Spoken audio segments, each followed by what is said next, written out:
ഞാനിന്ന് വന്നിരിക്കുന്ന ഒരു വ്യത്യസ്ത വീഡിയോ ആയിട്ടാണ് കേട്ടോ. എന്താണെന്ന് അറിയാമോ? പൗർണമി കാവിനെ കുറിച്ച് പറയാനാണ്. അപ്പൊ ഞാൻ ആദ്യം ഈ പൗർണമി കാവിനെ കുറിച്ച് കേൾക്കുന്നത് എപ്പോഴാണെന്ന് അറിയാമോ? നമ്മുടെ ചന്ദ്രയാൻ ഭയങ്കരമായിട്ട് വിക്ഷേപിച്ചതിന് ശേഷം, വിജയകരമായി വിക്ഷേപിച്ചതിന് ശേഷം അതിൻ്റെ മേധാവിയായിരുന്ന ശാസ്ത്രജ്ഞൻ നമ്മുടെ ട്രിവാൻഡ്രത്ത് ഒരു അമ്പലത്തിൽ വന്നിട്ടുണ്ടായിരുന്നു. അപ്പോൾ അന്ന് അത് പത്രങ്ങളിലൊക്കെ വലിയ വാർത്തയായിട്ടുണ്ടായിരുന്നു. ഞാനും ആ വാർത്ത കണ്ടിരുന്നു. പക്ഷെ വലുതായിട്ട് നമുക്കൊരു ക്യൂരിയോസിറ്റി ഉണ്ടായിരുന്നു. ഒരു ശാസ്ത്രജ്ഞനാണ് ചന്ദ്രയാൻ വിക്ഷേപിച്ചതിന് ശേഷം ആദ്യം എത്തിയത് അമ്പലത്തിലേക്കാണ്. അതൊരു വാർത്തയാവുകയും നമ്മളൊക്കെ അത് നോക്കുകയും ചെയ്തിരുന്നു. പക്ഷെ ഒരിക്കലും ഞാൻ പ്രതീക്ഷിച്ചിരുന്നില്ല അതെനിക്ക് കാണാൻ പറ്റുന്ന ഒരു സ്ഥലമാണ് എന്നുള്ളത്. പിന്നീട് നമ്മൾ അറിയുന്നുണ്ട് അത് ട്രിവാൻഡ്രം ആണെന്ന് ആ വാർത്തകളിലൂടെ നമ്മൾ മനസ്സിലാക്കുന്നുണ്ട്. ഇപ്പോൾ ഈ ഇടയായിട്ട് കോഴിക്കോട് നിന്ന് എൻ്റെ കുറച്ച് ഫ്രണ്ട്സ് വന്നിട്ടുണ്ടായിരുന്നു. അപ്പോൾ അവരുമായിട്ടൊക്കെ ഒന്ന് കറങ്ങാൻ പോയതിനിടയ്ക്ക് അവർക്ക് അവിടെ പോകേണ്ട ആവശ്യമുണ്ടായിരുന്നു. അങ്ങനെ അവരോടൊപ്പം എനിക്ക് അവിടെ പോകാനൊരു അവസരം ഉണ്ടായി കേട്ടോ. അപ്പോൾ അവിടുത്തെ കാഴ്ചകളാണ് ഇന്ന് ഞാൻ ഈ വീഡിയോയിൽ ഉൾപ്പെടുത്തിയിരിക്കുന്നത്. അമ്മമാരുടെ തിരുവാതിരയായിരുന്നു കേട്ടോ ആദ്യം കണ്ട കാഴ്ച എന്ന് പറയുന്നത്. നോക്കിയേ,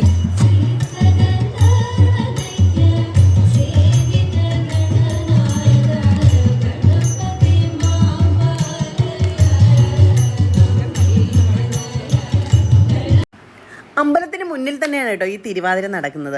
ശരിക്കും പറഞ്ഞാൽ പൗർണമി ദിവസമാണ് ഇവിടുത്തെ പ്രധാന ഉത്സവം, നട തുറക്കൽ. ശരിക്കും ആയിരക്കണക്കിന് ആൾക്കാരാണ് ഇവിടേക്ക് എത്തിയതെന്ന്. ശരിക്കും ആ കാഴ്ചകൾ നമുക്കൊന്ന് കാണേണ്ടത് തന്നെയാണ് കേട്ടോ.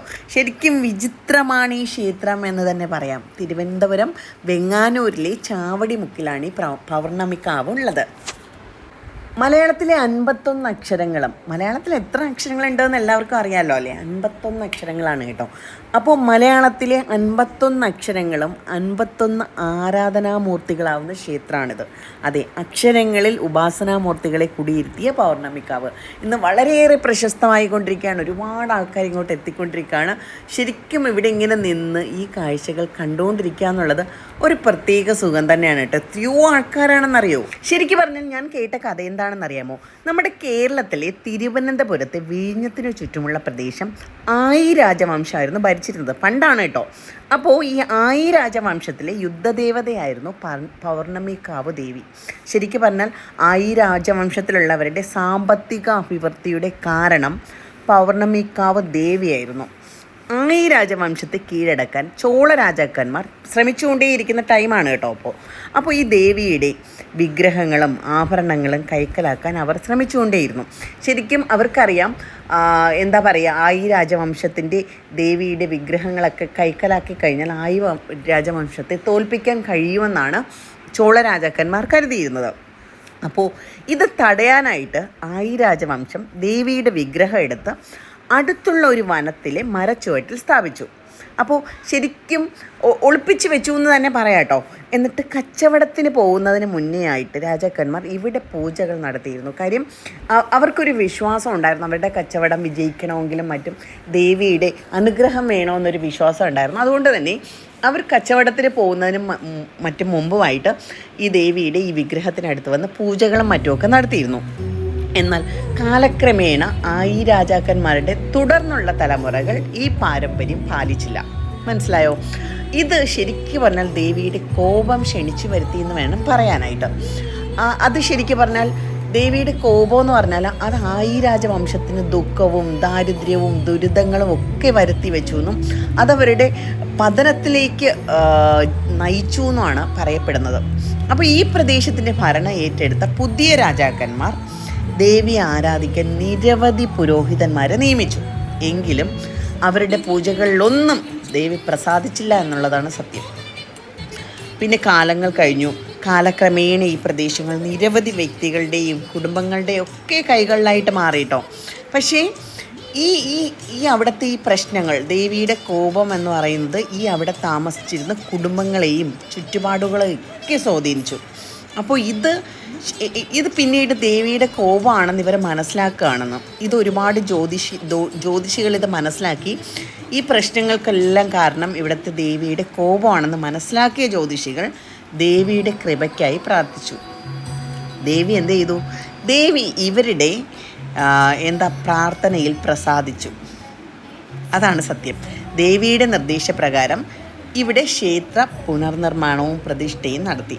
അപ്പോൾ 2009 ഈ ക്ഷേത്രം വീണ്ടും നട തുറക്കുന്നത്. ഇവിടെ ദേവിയുടെ എന്താ പറയുക വിഗ്രഹമൊക്കെ പ്രതിഷ്ഠയൊക്കെ നടത്തി 2009 ഈ ക്ഷേത്രം വീണ്ടും നട തുറക്കുന്നത്. ശരിക്കും പറഞ്ഞാൽ ഇപ്പോൾ ഒരുപാട് പേരാണ് ഇങ്ങോട്ടേക്ക് എത്തുന്നത്. ശരിക്കും നമ്മുടെ കോവളത്ത് നിന്ന് ഏതാണ്ട് 5 കിലോമീറ്ററേ ഉള്ളൂ ഈ പൗർണമിക്കാവിലേക്ക്.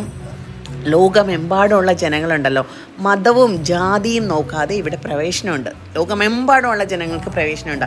അതുകൊണ്ടാണല്ലോ എനിക്കും പ്രവേശനം കിട്ടിയത് അല്ലേ. അപ്പോൾ ശരിക്കും ഇവിടുത്തെ പ്രധാന പ്രതിഷ്ഠ എന്ന് പറയുന്നത് ശ്രീ ബാല ത്രിപുര സുന്ദരി ദേവിയാണ്. അപ്പോൾ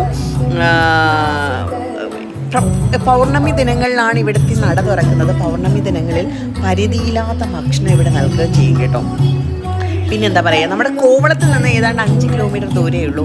പത്മനാഭസ്വാമി ക്ഷേത്രത്തിൽ നിന്നും നമ്മുടെ തിരുവനന്തപുരം റെയിൽവേ സ്റ്റേഷൻ നോക്കി 15 കിലോമീറ്റർ പോയി കഴിഞ്ഞാൽ ഈ ഒരു ക്ഷേത്രത്തിലെത്താൻ പറ്റും. ഇന്നിപ്പോൾ ഈ ക്ഷേത്രം എങ്ങനെയാണ് എന്നുള്ളത് നോക്കിക്കഴിഞ്ഞാൽ ഒരുപാട് ബിസിനസ്സുകാരുടെ ഒരു ക്ഷേത്രമായിട്ട് ഇത് വളർന്നിരിക്കുകയാണ്. ഒത്തിരി ബിസിനസ്സുകാർ ഇവിടെ വരുന്നുണ്ട്, പ്രാർത്ഥിക്കുന്നുണ്ട്. അവരുടെ ബിസിനസ് വളർത്താൻ ഉള്ള അനുഗ്രഹം ദേവി നൽകുമെന്നാണ് ഒരുപാട് പേര് വിശ്വസിക്കുന്നത്. ഞാൻ ഇവിടെ നിന്നപ്പോൾ തന്നെ ഒത്തിരി പേര് അങ്ങനെ കണ്ടു. ഒരുപാട് വ്യാപാര സ്ഥാപനങ്ങൾ നടത്തുന്നവരും ബിസിനസ്സുകാരും ഒക്കെ ഏറ്റവും അധികം വന്നു പോകുന്ന ഒരു ക്ഷേത്രമായത് മാറിക്കൊണ്ടിരിക്കുകയാണെന്നാണ് എനിക്ക് ഫീൽ ചെയ്തത് കേട്ടോ. അപ്പോൾ ഞാനിവിടെ കണ്ടത് അങ്ങനെയായിരുന്നു. ഒരുപാട് സാധാരണക്കാരും എത്തുന്നുണ്ട് ഈ ക്ഷേത്രത്തിലേക്ക്. അപ്പോൾ ശരിക്കും ഓരോരുത്തരുടെയും ബിസിനസ് അഭിവൃദ്ധിപ്പെടുത്താനായിട്ട് ഈ ഒരു ക്ഷേത്രത്തിൽ വന്ന് പ്രാർത്ഥിക്കുന്ന ഒരുപാട് പേരെ ഞാൻ കാണാനിടയായി. അപ്പോൾ നമ്മുടെ നാട്ടിലാണ് ഈ ക്ഷേത്രം. ഒരു പുതിയ അനുഭവമായിരുന്നു ഇവിടെ വന്നതും ഇത്രയൊക്കെ കണ്ടതും ഇങ്ങനെയൊക്കെ കാണാൻ സാധിച്ചതൊക്കെ എനിക്ക് പുതിയൊരു അനുഭവമായിരുന്നു. അപ്പോൾ എന്താ പറയുക, ഇനി അടുത്ത പൗർണമി ദിനത്തിൽ ഈ ക്ഷേത്രം തുറക്കുന്ന സമയത്ത് വീണ്ടും ഇവിടെ വന്ന് കാണണമെന്നൊക്കെ എനിക്ക് ആഗ്രഹമുണ്ട് കേട്ടോ. ശരിക്കും പറഞ്ഞാൽ നിങ്ങളും ഒക്കെ ഒരിക്കലെങ്കിലും പോയി കണ്ടിരിക്കേണ്ട ഒരു ക്ഷേത്രമാണ്. നമുക്ക് ഒരുപാട് കാണാനുള്ളതാണ്. ഉള്ളിലേക്കൊക്കെ കയറിയാൽ ഒരുപാട് കാണാനുള്ളതാണ് ഈ ക്ഷേത്രം. ഒത്തിരി ആൾക്കാരെ കണ്ടു, കൂട്ടത്തിൽ തന്നെ എൻ്റെ ഒരു സബ്സ്ക്രൈബറേയും കണ്ടു കേട്ടോ ഞാൻ. അപ്പോൾ സംസാരിക്കാനൊക്കെ ഇടയായി. കൊല്ലത്തുനിന്ന് വന്നതായിരുന്നു. അപ്പോൾ ഒരുപാട് സന്തോഷമുണ്ട് ഈ ഒരു ക്ഷേത്രത്തിൽ വന്നതിനും ഈ കാര്യങ്ങളൊക്കെ മനസ്സിലാക്കാൻ സാധിച്ചതിനും. അപ്പോൾ ഞാൻ നിങ്ങൾക്കായിട്ട് ഇത് ഷെയർ ചെയ്യാണ്. നമ്മുടെ ട്രിവാൻഡ്രത്താണ്. പൗർണമിക്കാവ് എന്ന് കേൾക്കുമ്പോൾ, പൗർണമി ദേവി എന്ന് കേൾക്കുമ്പോൾ തന്നെ നമുക്കൊരു എന്താ പറയുക, ഒരു പ്രത്യേകത തോന്നും അല്ലേ. പിന്നെ 51 അക്ഷരങ്ങളെ കുടിയിരുത്തിയിരിക്കുന്ന ക്ഷേത്രമാണെന്ന് പറയുമ്പോൾ അതിന്നും ഒരു പ്രത്യേക സുഖമുണ്ട്. അപ്പോൾ എനിക്കിതൊരു പുതിയൊരു അനുഭവം. ഏതായാലും ഒരുപാട് സന്തോഷമുണ്ട് പൗർണമി ദിവസം ഇവിടെ എത്തിപ്പെടാൻ പറ്റിയതിലും ഇങ്ങനെ ഒരുപാട് കാഴ്ചകൾ കാണാൻ പറ്റിയതിലും. അമ്മമാരുടെ തിരുവാതിര എനിക്ക് ഒരുപാട് ഇഷ്ടപ്പെട്ട കാര്യമായിരുന്നു. ഈ അമ്പല നടയിൽ തന്നെയാണ് ഈ എന്താ പറയുക ഈ തിരുവാതിര കളിയൊക്കെ നടക്കുന്നത്. ഒത്തിരി പേര് വരുന്നൊരിടം, ഒരു പുതിയൊരു അനുഭവം. അപ്പോൾ നിങ്ങൾക്കും ഷെയർ ചെയ്യുന്നു, കണ്ടോളൂ കേട്ടോ.